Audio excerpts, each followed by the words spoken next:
Bonjour à tous. Je continue à vous partager des extraits du livre du pape Benoît XVI, Jésus de Nazareth. La mort de Jésus comme réconciliation, expiation et salut. Dès le début, non sans surprise, une chose était claire.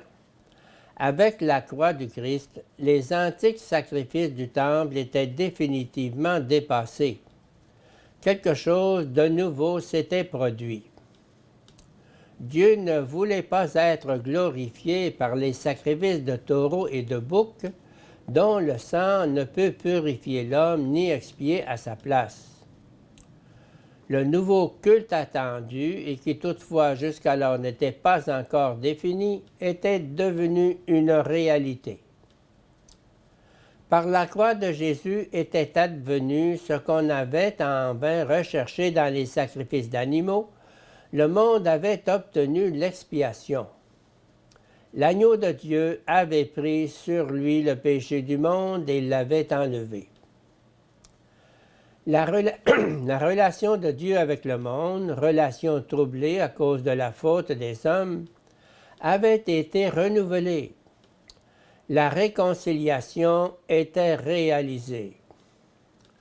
Aussi, Paul pouvait synthétiser l'événement qu'est Jésus-Christ par ces paroles, car c'est Dieu qui, dans le Christ, se réconciliait le monde, ne tenant plus compte des fautes des hommes, et mettant en nous la parole de la réconciliation.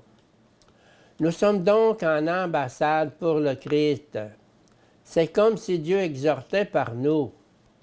Nous vous en supplions au nom du Christ, laissez-vous réconcilier avec Dieu. 2 Corinthiens 5, 19 suivant.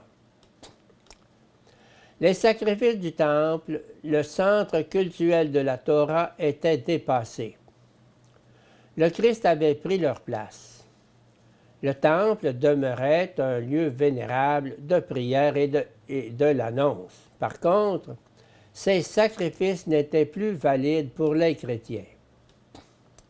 Paul reprend clairement une tradition de la première communauté judéo-chrétienne de Jérusalem en qualifiant Jésus crucifié de hilasterion. Pardon. Ce terme, comme nous l'avons vu, désigne le propitiatoire de l'arche de l'Alliance qui, durant le sacrifice expiatoire, le grand jour de l'expiation, était aspergé du sang de la réparation. Dieu lui-même se situe comme lieu de réconciliation et, dans son Fils, prend la souffrance sur lui. Dieu lui-même introduit dans le monde sa pureté infinie comme un don. Dieu lui-même boit le calice de tout ce qui est terrible, et il rétablit ainsi le droit par la grandeur de son amour, qui, à travers la souffrance, transforme les ténèbres.